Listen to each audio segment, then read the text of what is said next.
Air India की flight से मुझे दुबई जाना था, 7:20 की फ़्लाइट थी।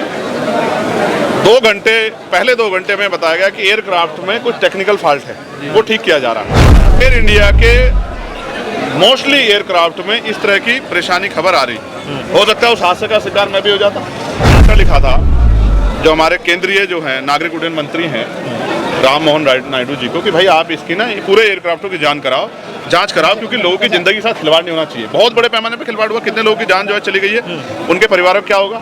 तो मैं तो उन परिवारों के प्रति संवेदना प्रकट करता हूं, लेकिन इससे जो है एक भय का माहौल भी हुआ है। मैं यहां से गांव वालों की तरफ से ऐलान करता हूं कि इस घटना की सीबीआई जांच करा दी जाए। तो मैं चाहता हूं जिस तरह का जुल्म जो है लगातार पुलिस यहां कर रही है, यहां आना, इनको डराना, इनके घरों में घुस जाना, सीढ़ी लगा के, ये गलत। पुलिस जिस दिन आई है उनको तस्करा नहीं डाल के आई, उन्होंने थाने को सूचित नहीं किया, उन्होंने चौकी को सूचित नहीं किया। तो कुछ गलतियों पे पुलिस भी चली है और गोली लगी है और आम आदमी द्वारा लगे, तो उस वीडियो को भी जारी कर दीजिए, एविडेंस के तौर पर रख ले। जी नाहल पहुंचे हैं आप, नाहल गांव में आए हैं। यहाँ एक दुर्घटना में पुलिस के एक सिपाही की जान गई। मेरी संवेदना उनके परिवार के प्रति है और मैं चाहता हूं उनको न्याय मिले, लेकिन न्याय मिलेगा कैसे? पुलिस ने आरोप लगा के 500 से ज़्यादा लोगों को चिन्हित किया, बहुत सारे लोगों को धारा 151 में जेल में भेज दिया, बहुत सारे लोगों को 15,000 लोगों को 302 में जेल में भेज दिया, 15 लोगों को 5-6 लोगों को गोली मार के जेल में भेज दिया, सिर्फ आरोप के आधार पे। अब आरोप और सत्य में ये फर्क है। आरोप में और सत्य में फर्क है कि उसके बीच में एक दायरा है जांच का। आज हम लोग यहाँ हैं, जो दोषी होता है, निर्दोष होता है, वो तो कहता है जांच करो, और जो दोषी होता है कहता है जांच की जरूरत नहीं है। आज हम लोग यहाँ हैं कि मैं यहाँ से गांव वालों की तरफ से ऐलान करता हूँ कि इस घटना की सीबीआई जांच करा दी जाए, क्योंकि 500 लोग स्टेट खोलने की बात कर रहे हैं, 15 लोगों को 302 में जेल भेजा है, एक सिपाही की जान का विषय है, सारे पुलिस के कर्मियों में बेचैनी है। गाँव वाला कहना है कि पुलिस की गोली से ही सिपाही की जान गई, ठीक है। तो ये सत्य कैसे बाहर आएगा? सत्य इस तरह बाहर आएगा कि इसकी जांच हो जाए, और गांव के लोग तैयार है कि सीबीआई जांच हो। हमारे यहाँ सीबीआई जांच को माना जाता है कि वहाँ से निष्पक्षता होगी, दूध का दूध पानी का पानी हो जाएगा, ठीक है। तो मैं चाहता हूँ जिस तरह का जुल्म जो है लगातार पुलिस यहाँ कर रही है, यहाँ आना, इनको डराना, इनके घरों में घुस जाना, सीढ़ी लगा के, ये गलत। पुलिस जिस दिन आई है उनको तस्करा नहीं डाल के आई, उन्होंने थाने को सूचित नहीं किया, उन्होंने चौकी को सूचित नहीं किया। तो कुछ गलतियों पे पुलिस भी है, इसलिए पुलिस को और गांव के बीच का जो टकराव है, इसको रोकने के लिए इसकी जांच जरूरी है। मैं यहाँ के कमिश्नर साहब से बात करूंगा और मैं उनसे कहूंगा कि वो इसकी सीबीसीआईडी जांच करा दे या सीबीआई जांच करा दे। गांव के लोग इस जांच के लिए तैयार हैं, जिससे कि निष्पक्ष कार्रवाई हो जाए और जो दोषी उस पर कार्रवाई हो। पुलिस के सिपाही को भी न्याय मिलना जरूरी है, हम उनके साथ खड़े हैं, और हम गाँव वालों के भी, निर्दोष लोगों के साथ भी खड़े। हम दोषी के समर्थन में नहीं है, जिसको पकड़ने आए थे, जो दोषी है उसको उठाए, कोर्ट से सजा दिलाए, फांसी चढ़ा दें, लेकिन अगर इसके आड़ में निर्दोषों पर अन्याय होगा तो ये सही नहीं। सैकड़ों डीवीआर यहाँ से पुलिस ले गई है रात में, सीढ़ी लगा के घरों से। ये अच्छा नहीं, ये गलत है। इससे जो है एक भय की स्थिति पैदा हो रही है। अगर सत्यता है तो डीवीआर ले जा क्यों रहे? पुलिस तो लगातार बयान जारी करती है ना, वीडियो भी जारी करती है कि देखो भाई इस घटना में हम पे आरोप लग रहा है, सच्ची है। तो वो अगर गोली चली है और गोली लगी है और आम आदमी द्वारा लगे, तो उस वीडियो को भी जारी कर दीजिए, एविडेंस के तौर पर रख ले। सांसद जी, जहाँ घटना घटी है वहाँ पर सीसीटीवी कैमरे थे, उसकी भी डीवीआर निकाल ली गई, और जिस घटना जो घटना हुई है वो सीसीटीवी में कैद है।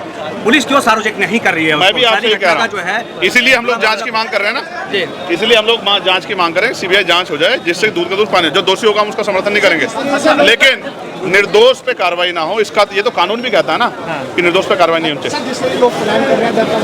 ये गलत है, ये गलत है। इस प्लान के माहौल को रोकने के लिए हमारे लोग 26 तारीख से यहाँ लगे हुए हैं, लगातार प्रशासन से बात कर रहे हैं, ज्ञापन दे रहे हैं, और गांव में भी आ रहे हैं। अभी तक मुझे जानकारी थी यहाँ पेशी लगाई गई थी, आज पेशी हटाई गई। सांसद जी, आपके प्रतिनिधि मंडल ने भी आवाज उठाई थी कि गांव में जो है, जी देखिए, अहमदाबाद की घटना पे मैं ये कहना चाहता हूँ कि मैं अभी दुबई गया था 6 तारीख को। एयर इंडिया की फ़्लाइट से मुझे दुबई जाना था, 7:20 की फ़्लाइट थी। 2 घंटे पहले 2 घंटे में बताया गया कि एयरक्राफ्ट में कुछ टेक्निकल फॉल्ट है, वो ठीक किया जा रहा है। वो फॉल्ट ठीक नहीं हुआ। 3 घंटे बाद हमें एयर इंडिया के दूसरे एयरक्राफ्ट से दुबई के लिए कहा गया कि आप इससे जाएंगे। एयर इंडिया के मोस्टली एयरक्राफ्ट में इस तरह की परेशानी खबर आ रही, हो सकता है उस हादसे का शिकार मैं भी हो जाता। मैं 11A पे बैठा हुआ था, हो सकता है कि आज मैं इस दुनिया में ना होता।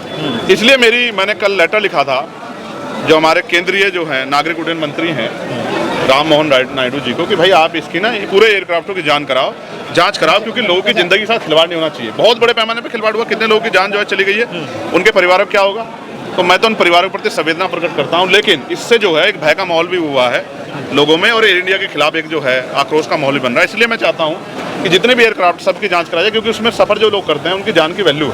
आज बहुत सारे लोगों ने अपने परिवार, एक बड़े सीनियर नेता मतलब उसके क्या नाम, गुजरात के पूर्व चीफ मिनिस्टर चले गए, मैं उनके प्रति संवेदना प्रकट करता हूँ कि उनके परिवार को दुख सहन शक्ति मिले। लेकिन अगर इसमें इसकी जाँच हो, उसमें जो दोषी हो उस पर भी सख्त कार्रवाई होनी चाहिए, क्योंकि लोगों के जीवन से खिलवाड़ नहीं होना चाहिए। सांसद जी, पुलिस आज तक अपनी बुलेट का खोखा या आप पब्लिक का खोखा बरामद नहीं कर सके, जबकि वो इतनी तेज है कि गोली और लगने के बाद आप जो कहना चाह रहे हैं और मैं भी जो कह रहा हूँ, आप समझते हैं कि ये पूरा मामला झोल में है, ये बिना जांच के स्पष्ट नहीं है, इसलिए इसकी जांच होनी जरूरी है। सांसद जी, आपका प्रतिनिधिमंडल गांव नाहल में पहुंचा था, लेकिन उस दौरान पे यहाँ पर कई ऐसे जीवित पशु जो थे वो मर गए थे, जो पालतू पशु हैं, उस पर क्या कहना है, उसका जिम्मेदार कौन है? ये इसके पूर्ण रूप से दोषी यहाँ का एडमिनिस्ट्रेशन और यहाँ की सरकार है। वही सरकार जो है जब वो पशु पक्षियों की रक्षा की बात करती है, उनके जीवन सुरक्षा की बात करती है, तो यहाँ के जो पशु पक्षी थे उनको क्या जाति और धर्म के नाम पे देखा गया? उनकी सुरक्षा क्यों नहीं की गई? उनकी जान गई, इसका मुआवजा जो है इन परिवारों को मिलना चाहिए, क्योंकि डर के माहौल की वजह से वो गए हैं। क्योंकि जब जांच होगी तभी तो पता लगा, बिना जांच के आपने लोगों को भर दिया है, तो ये गलत है। इसके लिए जो है मैं इसके लिए बात करूंगा कि उनको जो है न्याय मिलना चाहिए, जिनके पशु जाने तो हाँ, ये बहुत इंपॉर्टेंट है आप लोगों के लिए। मैं आपको इसमें इतना ही कहूँगा, ये एक महिला के सम्मान से जुड़ा विषय है, तो मैं, क्योंकि मेरे परिवार ने संस्कार दिए कि मैं इस पर महिला सम्मान के प्रति बड़ा सजग हूँ, तो मैं जो भी अपनी बात है, क्योंकि मुझे पता लगा कोर्ट जा रही है, मैं कोर्ट में कहूँ, क्योंकि ये महिला के सम्मान का विषय ना होता तो मैं इस पर अपनी बात करूँ। ठीक है।